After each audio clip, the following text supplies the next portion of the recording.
Gülhabbe kanalı takipçilerine kucak dolusu sevgi ve selamlar olsun. Evet sevgili dostlar, yurt içi, yurt dışı tüm takipçilerimize kocaman sevgilerimizi gönderiyoruz. Selamlarımızı gönderiyoruz. Sizlerle çok daha keyifliyiz. Bilmenizi istiyorum. Her zaman diyorum ve gerçekten çok mutluyum. O kadar güzel yorumlar alıyoruz ki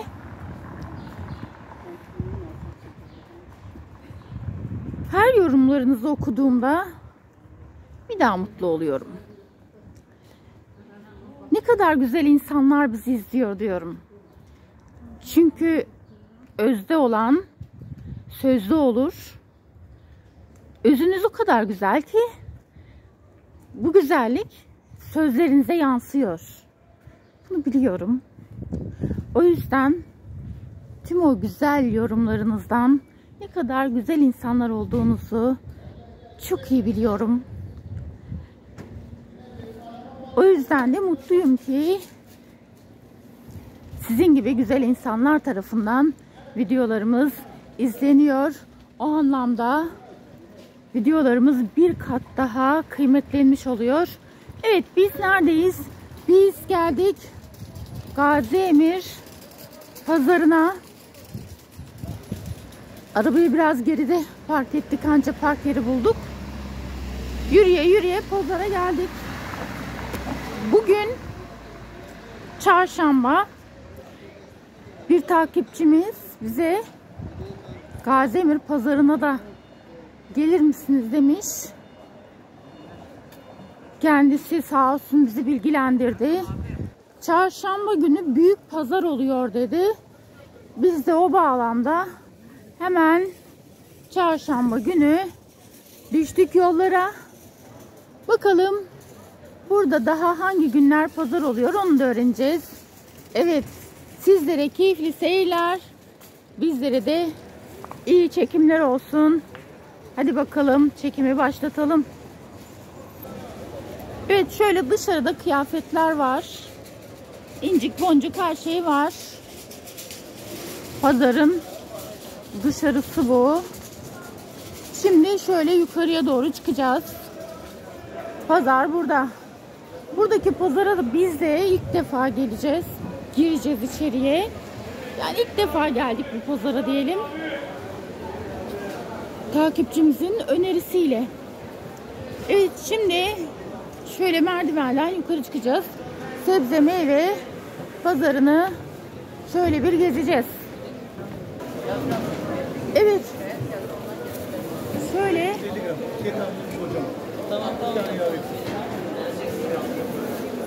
Gördünüz. Evet, kocaman pazar, alabildiğine pazar. Şimdi hemen çekime başlıyorum. Hayırlı işler. Nasılsınız? Teşekkür ederim. Siz nasılsınız? Biz de teşekkür ederiz.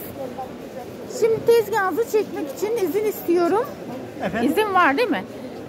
Tezgahınızı çekmek için izin var. Evet. Evet. Çekime başlamadan önce bir şey soracağım. Bu Gaziemir pazarı hangi günler oluyor? Çarşamba. Sadece çarşamba günü mü? Diğer pazarlarda var tabii. Hangi pazarlar var Gaziemir'de? Cumartesi pazarı var.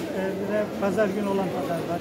Cumartesi pazarı da burada mı oluyor? Aynı şey. Başka istasyonun orada oluyor. İstasyonun orada oluyor cumartesi günü. Pazar günü nerede? Pazar günü oluyor. Göçmen konutlar orada oluyor. Göçmen konutlarının orada oluyor. Evet arkadaşlar, pazarları duyduk.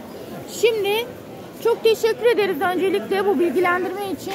Hemen tezgaha geçiyoruz. Tezgahımızda salatalık var arkadaşlar.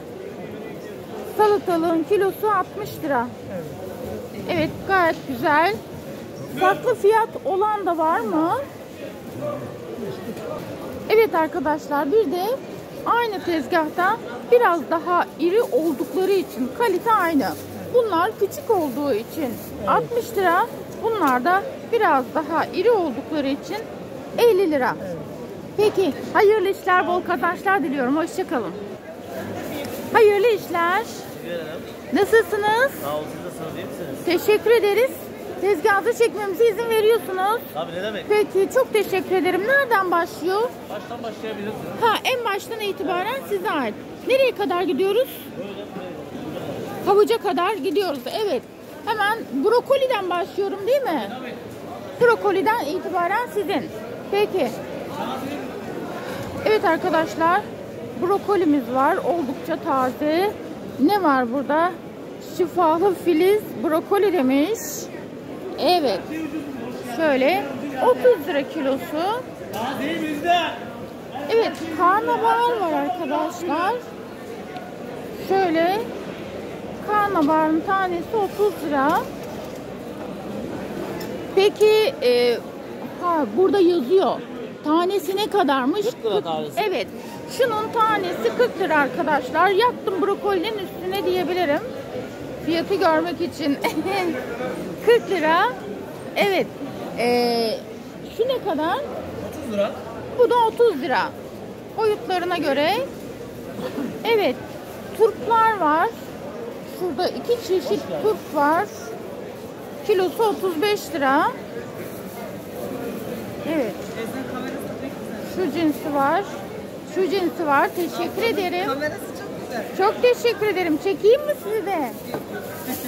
Hoş geldiniz. Her Sağ- çarşamba günü. Şalgam havucu ne kadar? O da 35 lira. O da İsteyen 35 lira karıştırabilir. arkadaşlar. Normal havuç da 35 lira. Bir de çok daha küçük bebek havucu diyorlar arkadaşlar buna. En küçükleri bu da 30 lira. Enginara Başka? müdahale, enginar ateşi. Aha, enginarları da varmış. Hemen enginara doğru ilerliyoruz. Evet, enginarın tanesi ne kadarmış? Bunlar 50 lira arkadaşlar. Şöyle. Evet. 50 lira bunlar. Onlar farklı herhalde. Çekelim böyle büyüklüklerini görsünler. Ve yine bu boyutları da 40 lira arkadaşlar.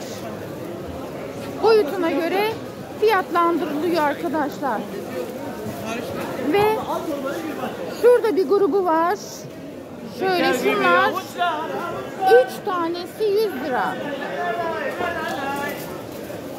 Evet,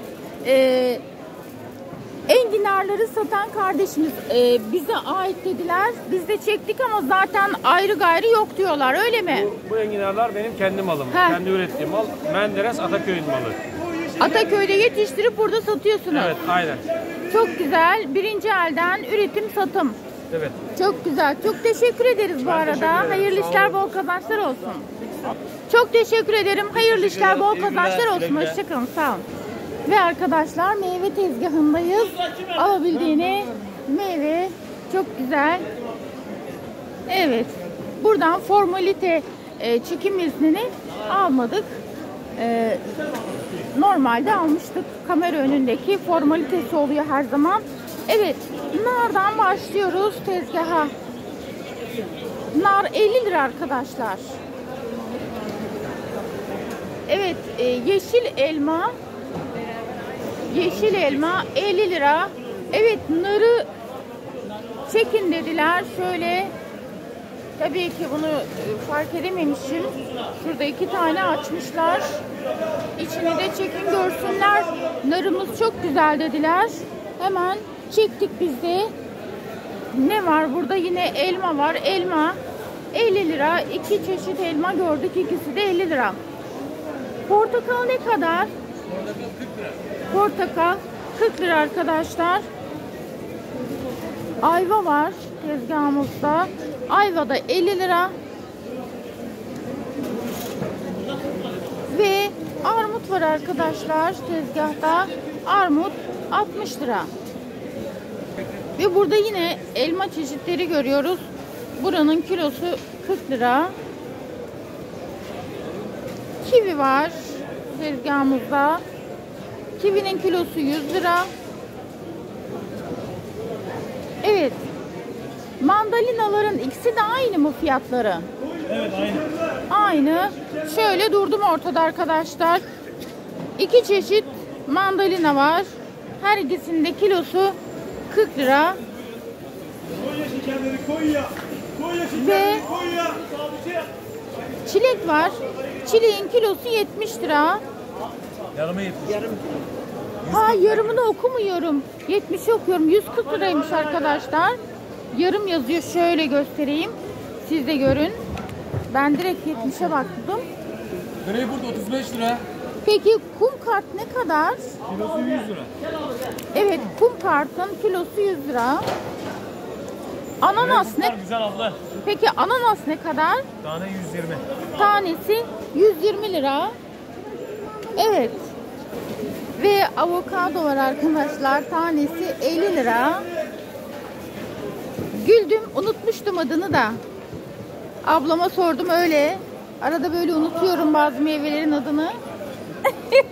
Öyle öğrenip de söylüyorum. Yapacak bir şey yok. Evet, şimdi muza geldik. Muzun da kilosu 70 lira. Al. Peki. O teyzenin. Evet, tezgahın satıcısı da burada. Çok teşekkür ederiz. Rica ederim. Hayırlı işler, bol kazançlar olsun. Hoşça kalın. Hayırlı işler. Nasılsınız? Tezgahı çekebiliyoruz değil mi? Evet, teşekkür ederim. Tezgahın 2 tane satıcısı var arkadaşlar. İkisi de burada görüyorsunuz. Hemen ben tezgahın başına geçiyorum. Şimdi marullar ne kadar? Ha, 30 lira. Evet, şurada yazıyor. Şu kıvırcık marullar 30 lira arkadaşlar. Evet, yeşillikler 7,5. Pek çok türünü bulabiliyorsunuz. Diğer taraflarda da şöyle alabildiğini tezgahta çeşit çeşit yeşillikler demet demet mevcut.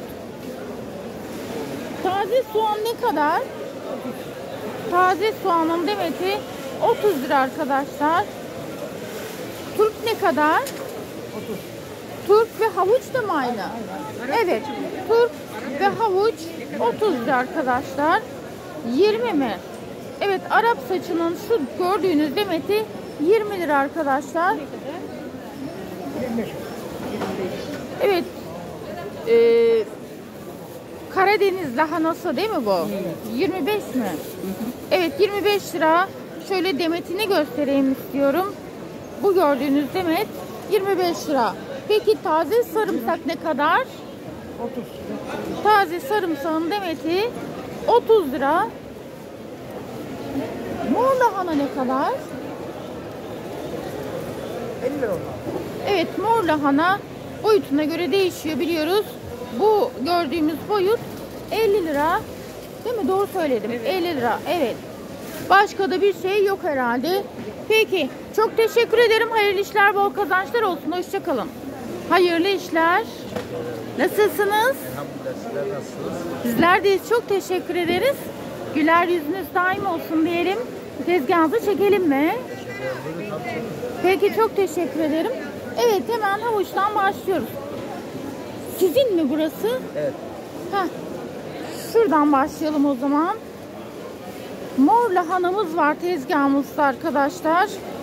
Şu boyutu 30 lira. Şu boyutu 50 lira. Ve havucumuz var arkadaşlar. Havuç 25 lira.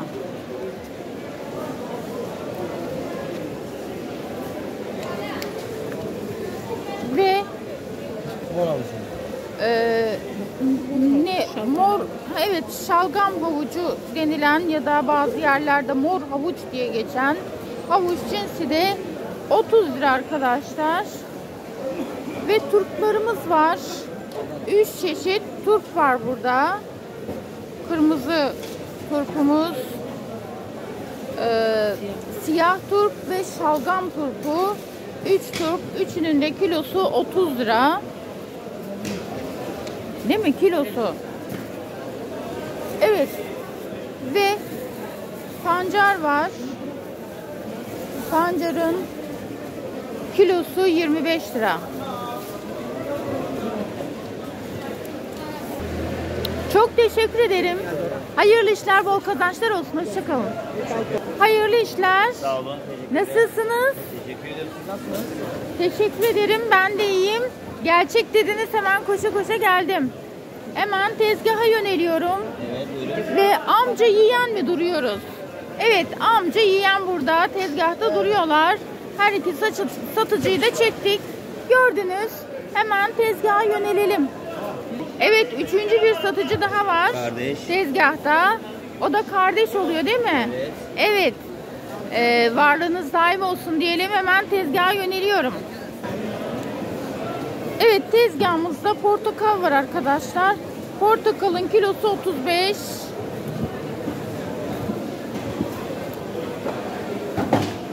Evet, elmalar var. Elmaların hepsi mi aynı? Hepsi aynı. Evet. Şurada yeşil elma var. Elmanın cinsini bilmiyorum. Bu elma ne cinsi? Neydi Arjan? Arjantin. Bu da Arjantinmiş. Evet, şurada sarı bir elma var. Ve şu kırmızı elma. Hepsinin kilosu 40 lira. Evet. Elmalar bu tezgahta hepsi 40 lira. Peki, hayırlı işler, bol kazançlar olsun. Evet, sırasıyla hepsini bir çekelim. Hoşça kalın diyelim. Hoşça kalın. Çok teşekkür ederim. Peki, size kolay gelsin. Hayırlı işler, bol kazançlar. Hoşça kalın. Çok sağ olun. Hayırlı işler. Nasılsınız? Hoş bulduk. Çekelim mi tezgahınızı? Peki, çok teşekkür ederim. Hemen brokoliden mi başlıyorum? Evet, brokoliden başlıyoruz arkadaşlar. Brokoli kilosu 50 lira.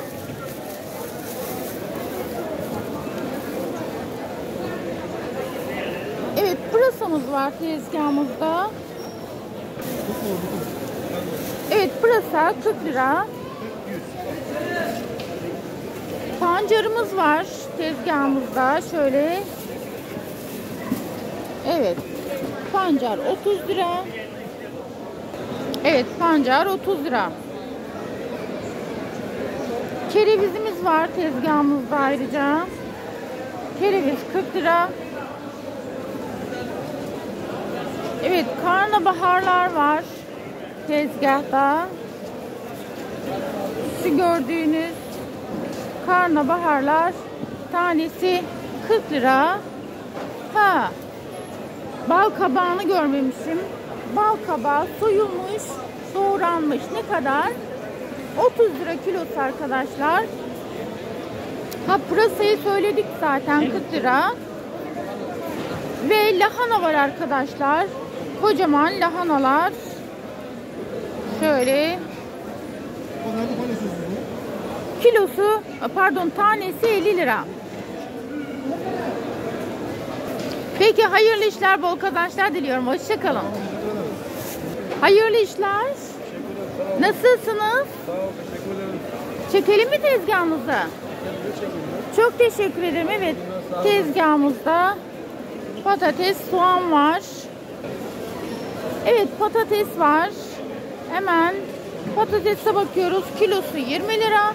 2,5 kilo alan 50 lira ödüyor demişler. Ödemiş. Sarı patates demişler arkadaşlar ayrıca patates için. Ve evet, bu soğanımız böyle 50 lira. Yarım kilo, bilmeyenler için söylüyorum. Bu böyle yarım kilo oluyor. Evet, mor soğan ne kadar? 30 lira. Evet, yemeklik soğanımız var. Yemeklik soğan ne kadar? 25 lira kilosu. Ve tezgahımızda sarımsak da var arkadaşlar. Sarımsak ne kadar? 250 lira sarımsağın kilosu. Ve yine haşlamalık patates var arkadaşlar. Haşlamalık patatesin 3 kilosu 50 lira. Evet, bu kadardı. Peki, çok teşekkür ederiz. Hayırlı işler, bol kazançlar olsun. Hoşça kalın. Hayırlı işler. Sağ ol, sağ ol. Nasılsınız? Çok şükür, siz nasılsınız? Biz de iyiyiz. Teşekkür ederiz. İyilik versin. Amin. Çekiyorum tezgahını. Çek, beni de çek. Seni de çekiyorum. Tezgahını da çekiyorum. Kardeşim domates satıyor arkadaşlar. Ben kardeşimi daha önce çektim sanmıştım. Konuştuk. Başka çektiğim bir kardeşime benzetmişim. İlk defa çekiyorum kardeşimi. Evet.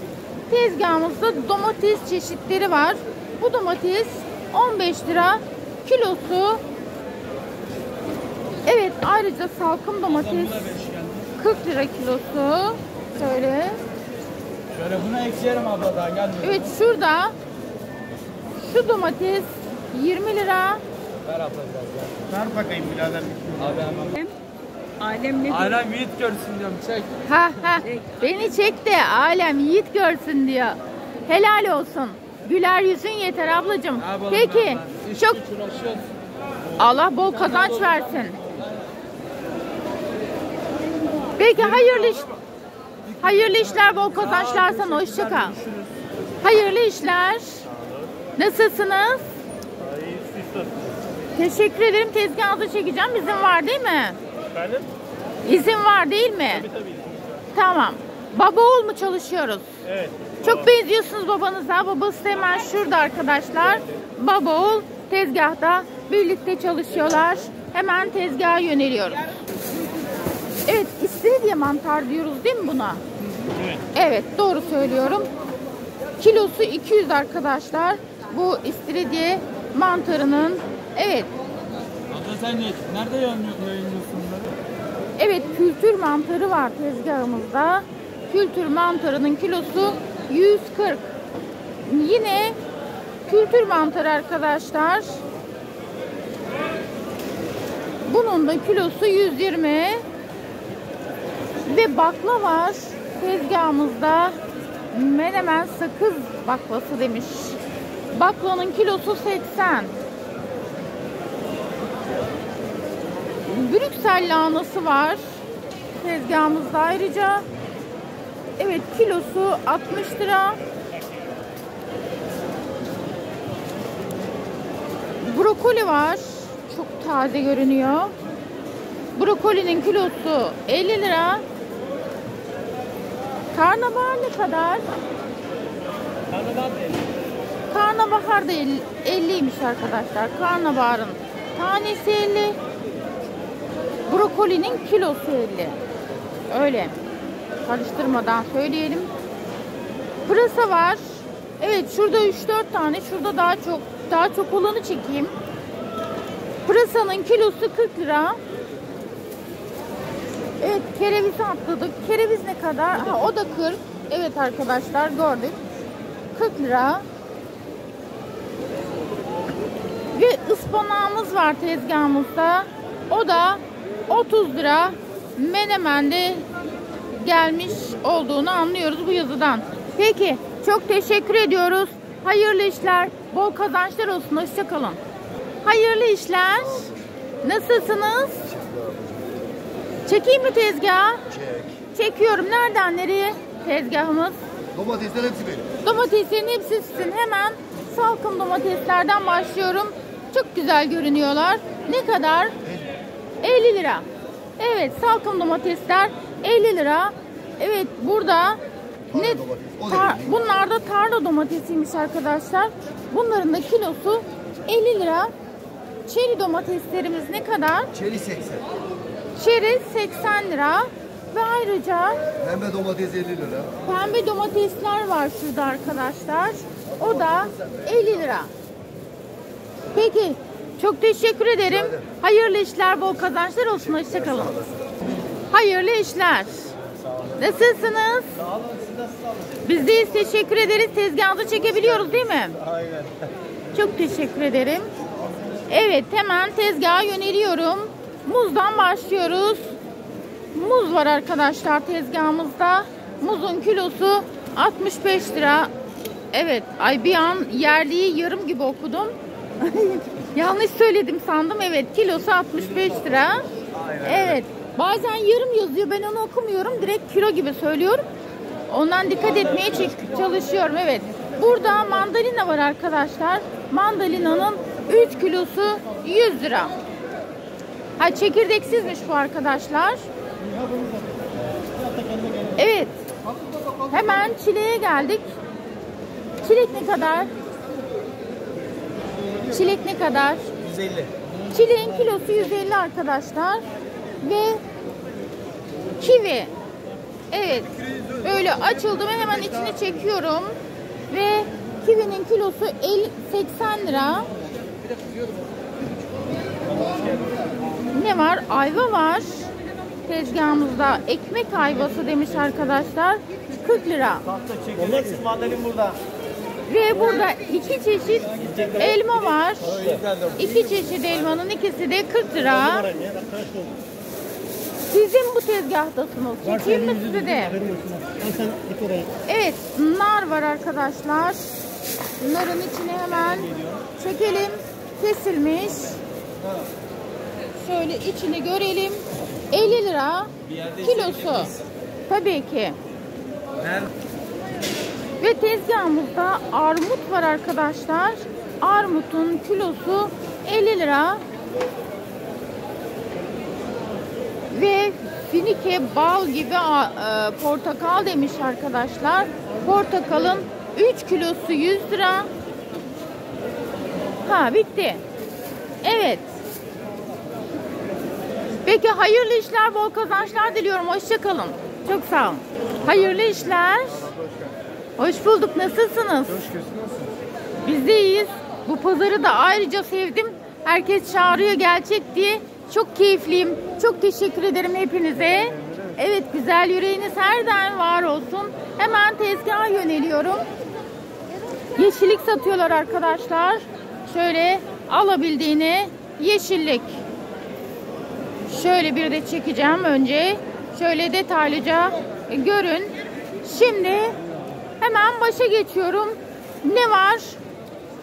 Düz marul efendim. Evet. Karalahana, pazı. Düz marulları 30 lira. Kıvırcık da mı 30? Evet, kıvırcık da 30. Burada iki çeşit marul var. Her ikisi de 30 liradan. Karalahana ve pazı var değil mi? Ne kadar? Pazılar 20 lira.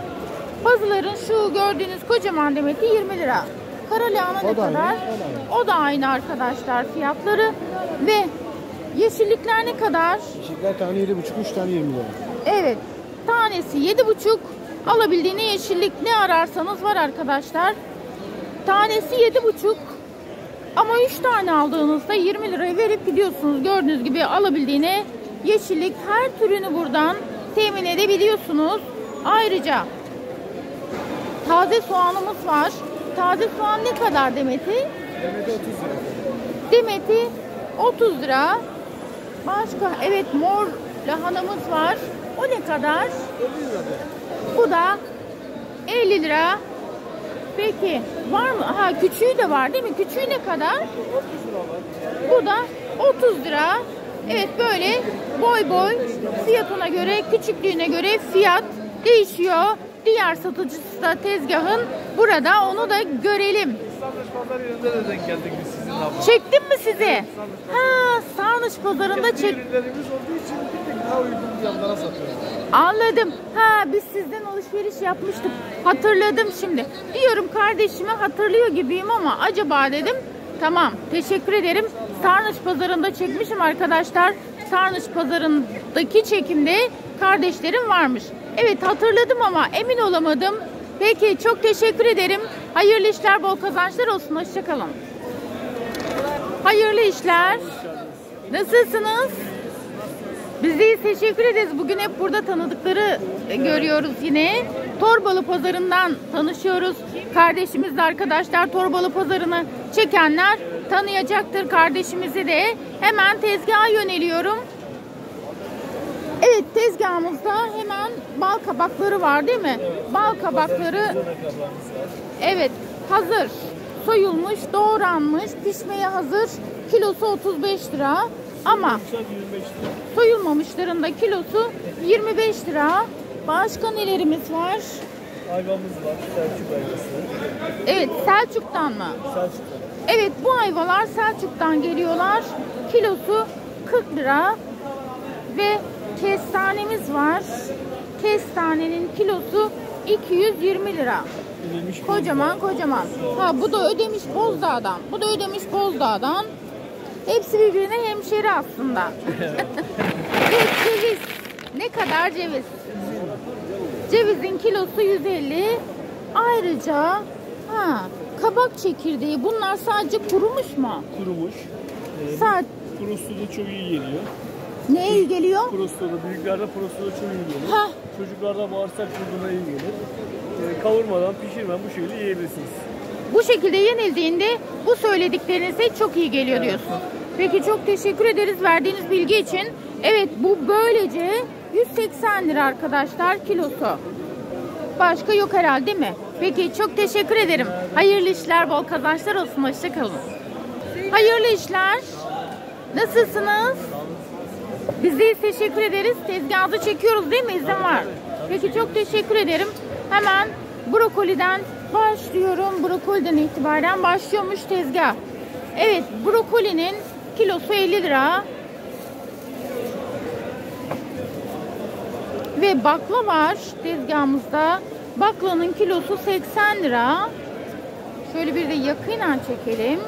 Ne demiş? Menemen sakız bakla demiş. Evet, fasulye var. Fasulyenin kilosu 160 lira.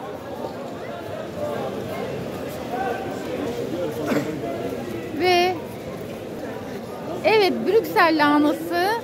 Brüksel lahanasının kilosu da 60 lira. Ve mantarımız var. Kültür mantarımız var arkadaşlar. Kültür mantarının kilosu da 140 lira. Pancar var. Pancar 25 lira. Şöyle detaylıca çektik. Ve domates de var. Domatesi atlamayalım. Salkım domates var. Ne kadar? 50 lira. Salkım domateslerin kilosu. Ve kereviz var tezgahımızda. Kerevizin kilosu 30 lira arkadaşlar.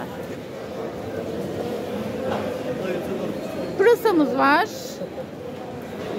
Pırasamız 40 lira arkadaşlar. Kilo 40. Brokoliyi çekmiştik değil mi? Evet, brokoli 50 idi zaten. Karnabahara geldik hemen. Karnabahar ne kadar? Ucuz bu hafta ya. 40 lira var, 30 var, 20 var. 20 ile 40 arasında değişiyor. Yani 20 lira, 30 lira ve 40 lira olmak üzere boy boy değişiyor. Ispanak sizin mi? Evet, 30 lira oldu. Evet, ıspanak da yine aynı tezgaha ait. Ispanağın kilosu 30 lira. Evet, bu tezgahta 2 kişi var arkadaşlar. İkisini de gördünüz. Peki hayırlı işler, bol kazançlar diliyorum. Hoşça kalın. Çok teşekkür ederim. Hayırlı işler. Sizlerden de nasılsınız? Şükür Allah'ım. Siz ne yapıyorsunuz? Bizler de teşekkür ederiz. Tezgahı çekelim değil mi? Hemen tezgaha yöneliyoruz arkadaşlar. Zeytinlerden başlıyorum çekmeye. Sofralık zeytinlerimiz var. Evet, 150 liraya şu yeşil zeytin kırmaymış. Alaca zeytin de kırma değil mi? Ha, bu çizme mi? Ha, ben çok anlamıyorum tabii. Bu kırma, bu da çizme. Evet, ikisi de 150 lira kilosu. Ayrıca 2 çeşit siyah zeytin var. Burası 150 lira. Burası da 180 lira. Evet, hemen geçiyorum pancara. Şöyle 4 çeşit zeytin böyle toplu olarak bir daha çektim. Evet, pancarın kilosu 30 lira. Kerevizimiz var. Kerevizin kilosu 30 lira. Yerli tohum kereviz demiş ayrıca, onu da belirtmiş. Ve ıspanağımız var tezgahımızda 30 lira. Ona da yerli tohum demiş arkadaşlar. Özellikle gösteriyorum böyle yazılanları. Cibes var arkadaşlar. Cibes 80 lira. Ve brokoli var. Brokolinin kilosunu şöyle bir düzeltelim bakalım. Evet. Brokolinin de kilosu 60 lira. Evet, burası da sahip değil mi? Salamura yaprak kilosu 100 lira. Peki, evet. 2 kardeş. Peki, hayırlı işler, bol kazançlar diliyorum. Hoşça kalın. Çok sağ olun, hoşça kalın. Hayırlı işler. Nasılsınız? Teşekkürler size. Biz de teşekkür ederiz. Tezgahımızı çekebiliyoruz değil mi? Müsaade var. Evet, çok teşekkür ederim. Tezgahımızda limon var arkadaşlar. Limonun kilosu 30. Evet, burası da size mi ait? Bunlar niye 20? Bunlar biraz kabukların hafif lekeli. Ha. Evet, Aynı mahsul yani. ha. Kalite aynı, bakın. Kalitesi aynı. Görüntü fark ediyor. Anladım. Kalite aynı ama mesela şuralarında şöyle lekeler olduğu için odada yıkanınca çıkıyor zaten. Böyle nereden bulayım göstereyim. Şöyle lekeler oluyor mesela. Bunları ayırmışlar. Ayrıca kilosu 20'den satıyorlar. Ayırıyorlar işte, seçiyorlar. Öyle olmayanları da 30'dan veriyorlar. Peki, çok teşekkür ederim. Hayırlı işler, bol kazançlar olsun. Hoşça kalın. Hayırlı işler. Sağ ol. Nasılsın? Ay, çok güzel bir poz. İyiyim. Güzel sormalı. Biz çok iyiyiz. Böyle güler yüzlü insanlar bizi çok keyiflendiriyor. Çok teşekkür ederim. Güler yüzün daim olsun. Az önce limoncuyu çekerken gel beni de çek dedi. Hemen koşa koşa geldim. Nereden nereye tezgahın? Çok tatlısın. Evet. Nereden nereye senin tezgahın? Bunlar senin mi? Evet. Hemen kerevize bakıyoruz. Kereviz 20 lira. Salatalık ne kadar?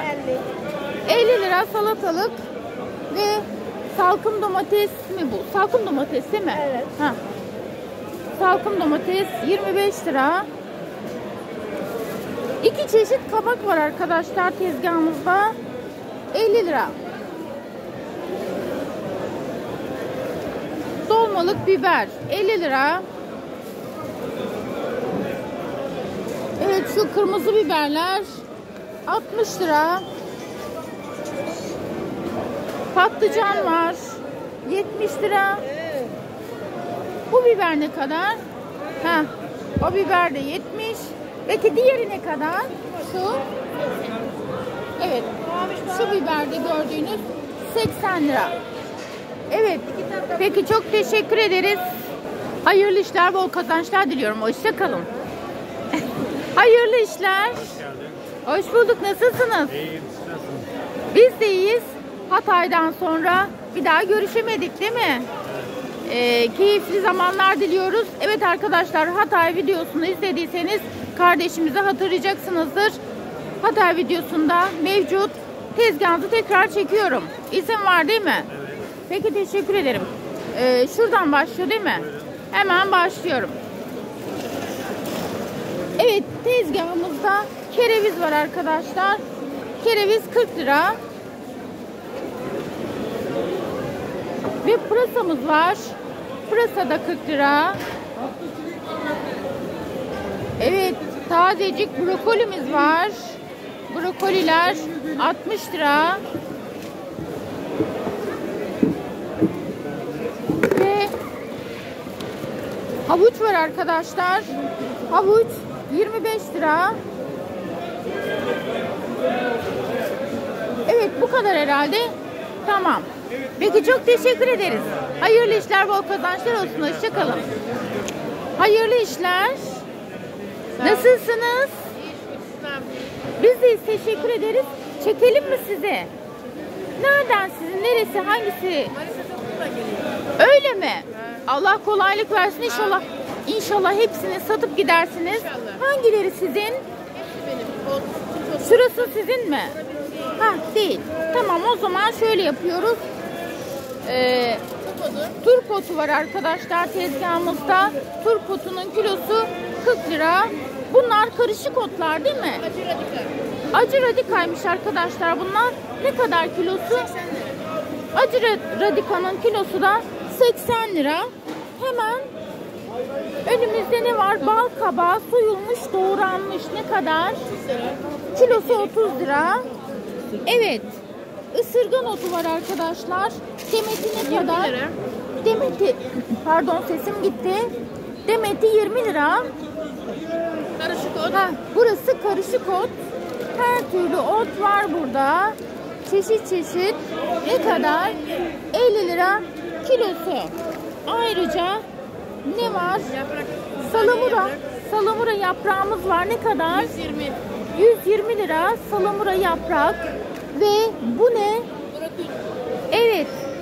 Kuru patlıcanlar var. Ne kadar kilosu? 50 lira paketleri. 50 lira paketi ve brokoli var.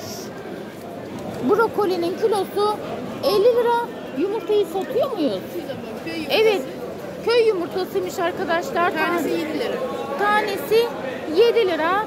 Başka ne var? Tarhana var. Tarhana var. Köy tarhanası 300 lira kilosu. Heh. Kendiniz yaptınız öyle mi? Kendileri yaptılar arkadaşlar. Kilosu 300 lira. 300 lira. Peki. Hayırlı işler. Bol kazançların olsun. Hoşça kal. Hoş bulduk. Hayırlı işler. Nasılsınız? Bizler deyiz. Çok teşekkür ederiz. Çekim yapıyoruz değil mi? İzin var. Evet. Şurası mı? Tamam. Evet arkadaşlar, tezgahımızda armut var. Armutun kilosu 35 lira. Ve tezgahımızda ayrıca ayva var arkadaşlar. Ayvanın da kilosu 25 lira. Kim diyormuş kazan pahalı? Hayırlı işler, bol kazançlarınız olsun. Evet. Az önce ne dediniz? Kim diyormuş? Kim diyormuş pazar pahalı? Ah, Değil mi? Herkes pazara koşsun diyorsunuz. şuradaki manava git bak armut 80 lira. Ayva dün baktım 59-90 liraydı. Peki. Hayırlı işler size. Umarım bol bol satış yapıp böyle gidin. Hoşça kalın. Hayırlı işler. Sağ olun, teşekkür ederim. Nasılsınız? İyiyim. Siz nasılsınız? Biz deyiz, teşekkür ederiz. Tezgahınızı çekiyoruz. Davet aldık, hemen koştuk. Evet, burada da domates var arkadaşlar, çeşit çeşit. Hemen şuradan başlıyoruz. Bu gördüğünüz ufak domatesler 20 liraymış. Öyle dediler. Ufak domates olduğu için 20 lira diyorsunuz değil mi? Evet, çeri domatesin kilosu. Domatesimiz de ufak olduğu için 35 TL. Evet, kilosu 35 lira. Bunların Ve da rengi açık olduğu için o da salkımın ucu. ha, bunlar da salkımın ucuymuş arkadaşlar. Salkımın ucundan kopan yeşiller. Ha, O da 20 TL. onun için 20 lira. Peki, çok teşekkür ederiz. Hayırlı işler, bol kazançlar olsun. Hoşça kalın. Hayırlı işler. Tezgahınızı çekiyorum değil mi? İzin var. Evet, yoğun olduğu için çok uzatmadım. Evet, burada tezgahta çeşit çeşit peynirler var arkadaşlar. Şöyle bakıyoruz. Çeşit çeşit peynir. Evet, şuradan hemen müşteri gidince tezgahın başına geçtim. Tam yağlı, az tuzlu, orta sert ödemiş tulum 300 liraymış arkadaşlar. Yine ödemiş tulum 300. Şöyle gidiyoruz. Gidiyoruz. Tam yağlı, az tuzlu, orta sert Edirne peyniri 340. Yine şöyle devam ediyoruz. Hepsine tek tek bakmıyoruz arkadaşlar. Aradan birkaç tane söylüyoruz. Az tuzlu Bergama kaymaklı tulum loru 140 lira. Az tuzlu ne demiş? Tulum kırması 200 lira.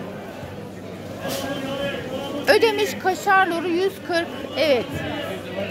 Denizli süzme kese yoğurt 140 lira. Şurada hemen süzme yoğurt 140 lira.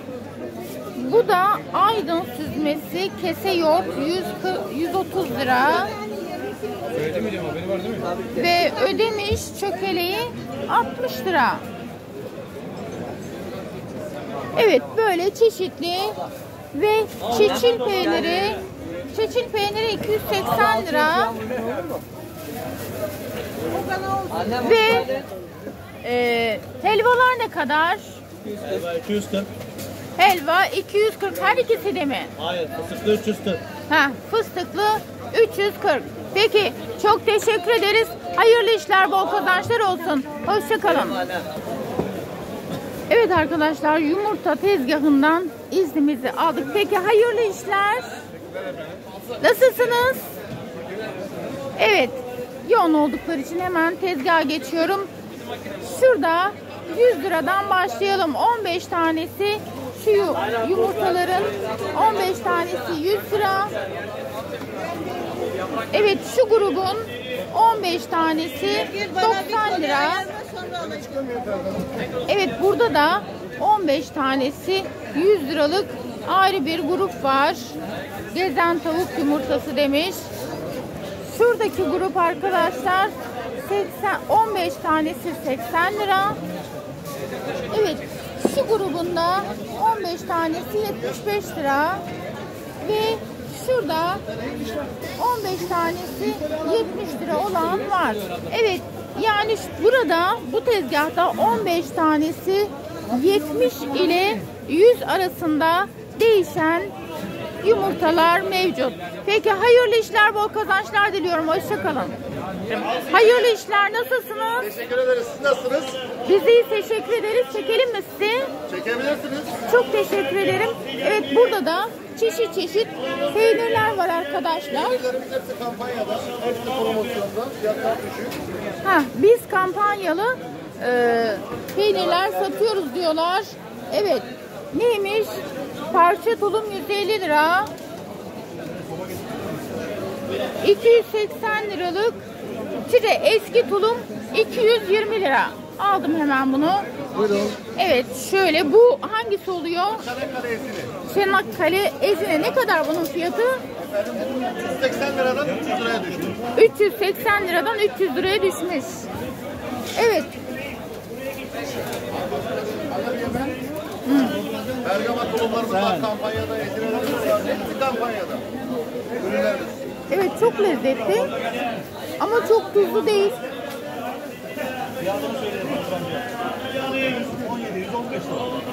Evet, çok. Evet şu. Evet, şu gördüğünüzü tattım. Çok lezzetli. Çok tuzlu değil. Hoş geldiniz. Evet, çok da güzel. Böyle evet, fiyatları görüyoruz. Mesela tam yağlı orta sert ezine 355'ten 280'e inmiş. Gölcük ezine 310'dan 240'a inmiş. Bu şekilde eski fiyatı, yeni fiyatını söylüyorlar. Balıkesir beyaz peynir 200'müş, 160'a inmiş. Ödemiş kelle beyaz peynir demiş şu. Evet, şu peynir 200'den 160'a inmiş. Görüyorsunuz, Karadeniz tereyağı 420 liradan 340'a inmiş arkadaşlar. Evet, çeçil Karadeniz tel peyniriymiş bu. Her şey çeçil olmuyor tabii ki. Ben her şeyi çeçil diye atlıyorum ama bu Karadeniz tel peynir. Bu mu? Çeşit diye geçiyor. Peynir diye geçiyor. Öyle Malabalık mi? diye geçiyor. Bu o mu oluyor? Evet, bu o. Her türlü adı varmış. Mıhlamalık oluyormuş. Çeçil diye geçiyormuş. Sonuçta bu 300 liradan 260'a inmiş arkadaşlar. 155 de bunu yaptım düz olsun. Hemen ilerliyorum. Bana verdiler. Yiyorum arkadaşlar bunu. Gerçekten çok lezzetli. Çok hoşuma gitti. Evet, kaşar loru 160'dan 120'ye inmiş. Şurada. Konya tulum kırma 240'dan 160'a inmiş arkadaşlar. Ay, tabi ağzımda da yiyorum, kusura bakmayın. Erzincan tulum 250'den 160'a inmiş. Onun da görüntüsü şurada. Ve daha nelerimiz var bakıyorum. Güven helvamız Helva 200 lira. Her ikisi de mi? evet. Sade kakaolu. Sade kakaolu. Peki Fıstıklı 300 lira. fıstıklı 200 lira mı? Evet. Fıstıklı 200 lira. Ve Sucuğumuz var arkadaşlar tezgahımızda. Ne kadar? %100 sucuğumuz 400 lira kilosu. Kilosu 400 ve Kremesine oluyor abla. Çok kaliteli. petek bal ne kadar? Öyle yarım kilo 150 lira. Kilosu 300 lira. Kilosu 300 lira. Biz burada habire tadıyoruz arkadaşlar. Şimdi bir de bu nedir? Bu hangisi? O da ezine. Bu da Ezine'nin deminki değil mi bu? Yok değil, o 240 lira kampanyada. Bunun şu andaki kilosu 240 lira. Abla o da krem ezine. Ekmeğe sürebilirsin. Tatlımın hepsi çok güzel. Ben peyniri çok seviyorum. Deminkinden biraz daha tuzlu gibi geldi. Evet, hayırlı işler, bol kazançlar diliyorum size. Hoşça kalın. Abla 100 lira. Hayırlı işler. Nasılsınız? Allah razı olsun. Çekim yapacağım izin var değil mi? Tabii. Hemen anlatmaya başlayayım. Bak çok güzel çeşmenin sardalyamız var. Fiyatıyla beraber Sardalya 200 lira, hamsi 200 lira, kılçığı çıkmış sardalya pilota 200 lira, evet. istavrit çıpralarımız 350 lira, deniz devreğimiz var 500 lira, güzel balıklarımız var, somon balığımız var. Evet, somon balığı da 500 demişler arkadaşlar. Palamut 200. Böyle devam ediyor. Çeşit çeşit daha balıkları var. Aldığınızda burada arzu ediyorsanız temizliyorlar değil mi? Temizliyor. Peki. Çok teşekkür ederim. Hayırlı işler, bol kazançlar olsun. Hoşça kalın. Hayırlı işler. Nasılsınız? Teşekkür ederim. Çekeyim mi tezgahınızı? Teşekkür ederim. Evet arkadaşlar, tezgahta sofralık zeytinler var. Şöyle gördüğünüz gibi alabildiğini zeytin. Evet. Çeşit çeşit zeytinler. Büyüklü küçüklü. Siyah. Yeşil. Alacası var. Dediğim gibi çeşit çeşit. Yapılma işlemi de kendi arasında farklılık gösteriyor bu zeytinlerin. Ona göre şöyle birkaç tane fiyat verelim. 160 liralık var zeytin, 150 liralık yeşil zeytinlerden var, siyah zeytinlerden 300 liralık da var. Evet, 150 liraya yeşil zeytin de var. Evet, hatta 100 liraya da yeşil zeytin var. Böyle devam ediyor. 100 liradan başlıyor değil mi? 100 lira ile 300 lira arasında mı değişiyor? Evet, 100 ile 300 lira arasında değişen burada zeytin fiyatları mevcut. Çeşit çeşit arkadaşlar. Kırmızı çizmesi, selesi, her türlüsü mevcut. Her istediğiniz zeytini buradan temin edebiliyorsunuz. Ancak her zaman biz özellikle her pazardan, her zeytin tezgahından size bildirdiğimiz özellikle biber dolgulu zeytinimizi söyleyelim. 180 lira. Değil mi? Doğru söylüyorum. 180, evet. Peki. Çok teşekkür ederiz.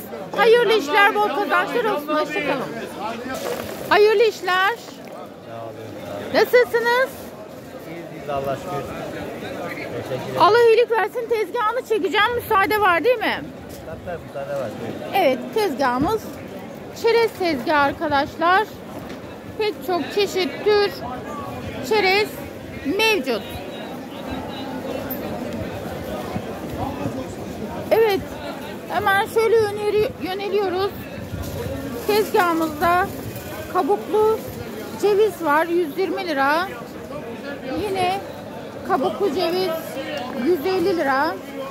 Evet, iki çeşit ceviz var. Kabuklu fındık var, 200 lira. Yine kabuklu fıstık 100 lira. Evet, karışık çerezlerden bakalım. 280 liralık var, 240 liralık, 340 liralık, 200 ve 140 liralık karışık çerez türleri mevcut. Bunun haricinde tek tek çerezler var arkadaşlar. Mesela fıstık var, 100 liralık ve 150 liralık. Çiğdemler var. Kabak çekirdeği 350 liraya var. Şöyle leblebi var 140, nohut var 180. Evet, leblebi şekeri var. Böyle renkli olanı 120, sade olanı da 120, fark etmiyor. Çiğdemler 80 ve 100 arasında değişiyor. Şöyle 2 rakam var. Ve üzümler, kuru üzümler var arkadaşlar. 200, 240. Şöyle ortada durdum. 200 var, 240 var, 300 var ve 400 liraya kuru üzümler var. Evet, hurmalar var 100 ve 150 liralık. Ayrıca cennet hurması, cennet elması ya da Trabzon hurması dediğimiz meyvenin kurusu da var. Onun da kilosu 100 lira. Evet, erik var arkadaşlar. Erik kurusu 200 lira. İncir ne kadar? 400 lira kavanozdaki. Kavanozdaki Poşeti 400. 300 lira. Bu da 300 lira arkadaşlar. Germencik inciri. Ha, Aydın Germencik inciriymiş. İğde var arkadaşlar. İğdenin kilosu da 160 ve keçi boynuzu 120 lira kilosu. Onun haricinde şekerler var. Şekerlerin kilosu ne kadar? 150 lira. Şekerlerin kilosu, Aynen, çeşit çeşit şeker. Şekerlerin kilosu 150 lira. Başka ne var? Gofretimiz var. Gofret var. Gofret ne kadar? 120 lira kilosu. 120 lira kilosu arkadaşlar. Peki, çok teşekkür ederim. Hayırlı işler, bol kazançlar olsun. Hoşçakalın. Hayırlı işler. Teşekkür ederim. Sağ olun. Nasılsınız? Sağ olun. Çekeyim mi tezgahınızı? Çek. Evet, tezgahımızda alabildiğine çorap çeşitleri var. Çoraplar kaç ile kaç arasında diyoruz? 10 lira 80 lira. 10 lira ile 80 lira arasında değişen çeşit çeşit çoraplar var. Evet, mesela bu böyle ne kadar? 40 lira. Böyle üçlü arkadaşlar. Üçü bir arada 40 lira. Bunun gibi şöyle çeşit çeşit. Bu da mı 40 lira? Bu da böyle üçü bir arada 40 lira. Gelip kendi seçiyorsunuz. İster renkli seçiyorsunuz, ister renksiz, desenli ve desensiz çeşit çeşit mevcut. Ve burada bir de bereler var. Şurada gördüm. Bereler ne kadar? Bereler de 50 lira arkadaşlar.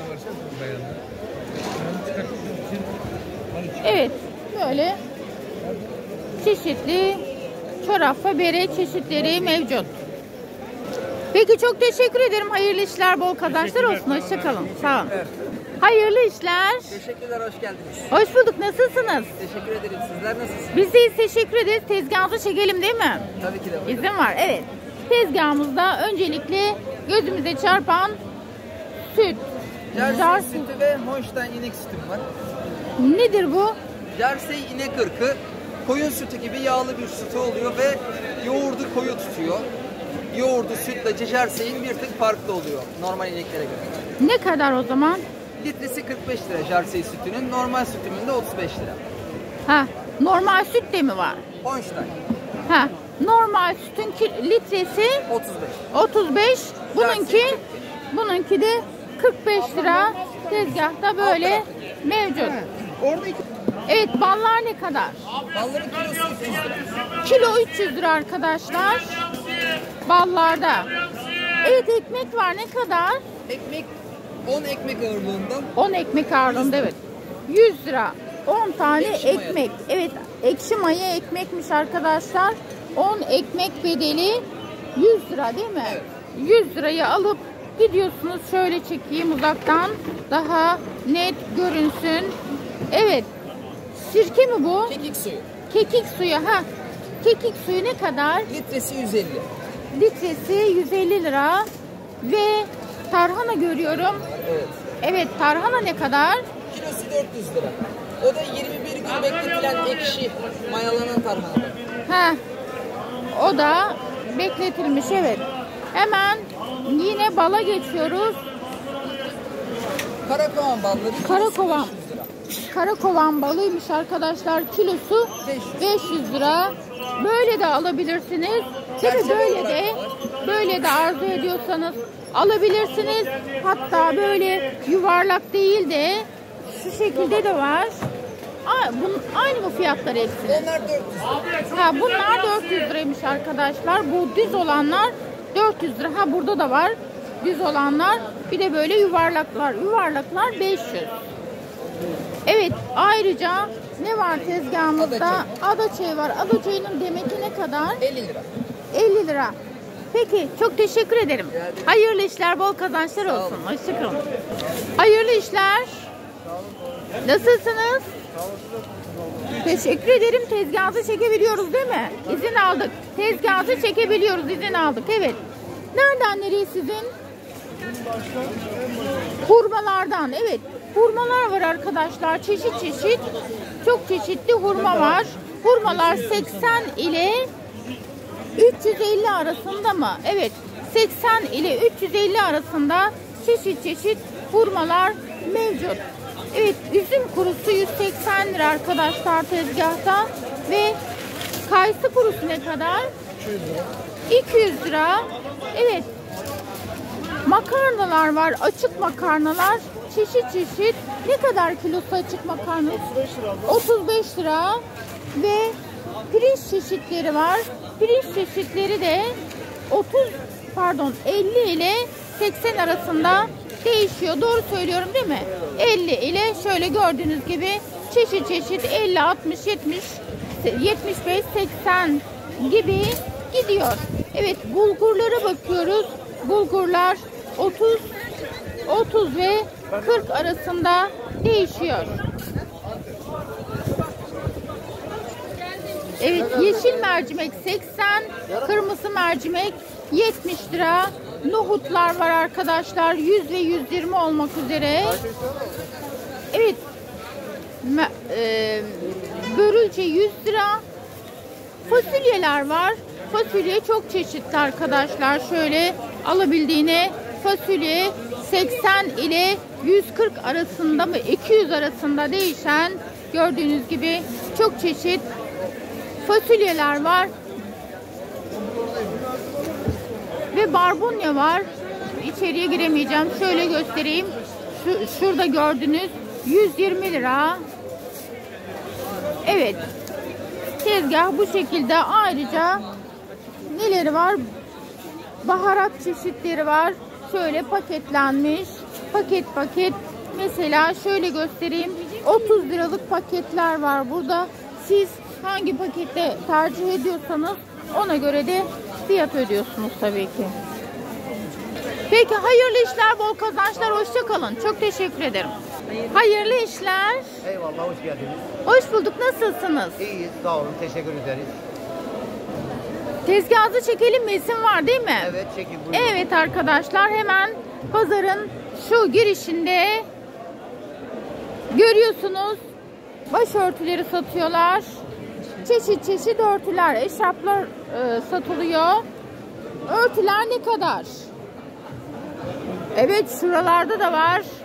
Hemen onları da çekiyoruz. Şöyle envai çeşit modeller. Peki başörtüleri ne kadarla ne kadar arasında diyoruz? 50 lira, 75 lira, 100 lira. 50 lira, 75 lira ve 100 liralık başörtüleri mevcut burada arkadaşlar. Hangileri 50 liralık? 50 liralık bir tane gösterelim mesela. Şu grubun 50 lira. Şu grup 50 lira arkadaşlar. Kesenlerim var, düzüm var. Evet, çeşit çeşit 50 liralık bunlar. Pamuklu var, keten pamuklu var. Keten ve pamuklu bunlar. Bu ne kadar?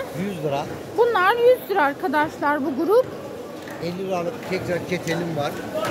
50 liralık ketenler de varmış arkadaşlar. Var, bambu aşabım var, bambu şalım var. Çeşit çeşit şallar. Evet, çeşit çeşit Aşap başörtüleri. Bunlar eşarplar. Eşarplar ne kadar? Bu gruplar ne kadar? 150 var, 200 var, 250 var. 150 ile 250 arasında bu grup değişiyor arkadaşlar. Seçtiğiniz örtüye göre değişiyor. Evet, ayrıca patikleri var. Patik gördüm, ne kadar? 50 lira. 50 lira. Bu patikler, el örgüsü, çeşit çeşit örgüler. Şu ne kadar? Şunlar. Bone, pırpırlı bone. Fırfırlı boneler ne kadar? 50 var, 75 var. 50 ve 75 arasında değişiyor. Evet, şurada şallar var, çok güzel. Şallar ne kadar? 150-250. 150-250 arasında değişiyor arkadaşlar fiyatları. Bir de bunun kırmızısı var. Evet, şu da 100 lira mı? 100 lira. Evet, bunda Bir de 80 lira var. bunların, bu 100 liralık ama bunların 80 liralığı da Renkleri, desenlerim var. mevcut imiş. Ve havlular var. Havlular ne kadar? El havlusu, banyo havlusu. Ne kadar? 50 lira var, 75 lira var. 50 ile 75 arasında değişen fiyatlara sahip. Ve namazlıklar var arkadaşlar. Namazlıklar ne kadar? 100 lira, 140 lira, 250 lira. 100 ile 250 arasında değişiyor. Doğru değil mi? Evet. Onu da seçtiklerinize göre fiyat ödüyorsunuz. Peki.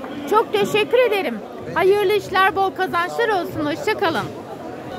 Evet, alabildiğine kıyafet, ayakkabı, bunlar dışarıda. Evet, şöyle bir korunak yapılmış bunun altında, etrafında, pazarın etrafında bir tarafında çerezler, bakliyatlar, peynirler, zeytinler var. Bir tarafında da böyle kıyafetler mevcut. Evet arkadaşlar, çekbilmek isteyen oldu, istemeyen oldu. Çekebildiklerimizi çektik. Hepsini de tek tek sormuyoruz. Birkaç tanesini sorduk. Çekilmek isteyenleri çektik, istemeyenleri de çekmedik. Hayırlı işler. Teşekkürler, sağ olun. Nasılsınız? İyiyiz abla, sizsiniz. Biz de teşekkür ederiz. Tezgahınızı çekebiliyoruz değil mi? Tabii çek abla. Çok teşekkür ederim. Nereleri sizin? Burası mı sadece? Tamam. Evet. 200 lira arkadaşlar. Buradaki tezgahtaki kazaklar 200 lira. Renk renk, çeşit çeşit. Şöyle modelleri çekelim biraz. Ve 200 lira arkadaşlar bunlar. Hangisini seçerseniz 200. Abla burayı da çekmişsin. Burası da güzel. Karşısı da sizin mi? Evet, çamaşırcı arkadaşlar. Peki, çok teşekkür ederiz. Hayırlı işler, bol kazançlar. Şu pantolonlar da sizin mi? Arkadaşlar. Ha, tamam, geçelim. Peki, hayırlı işler olsun.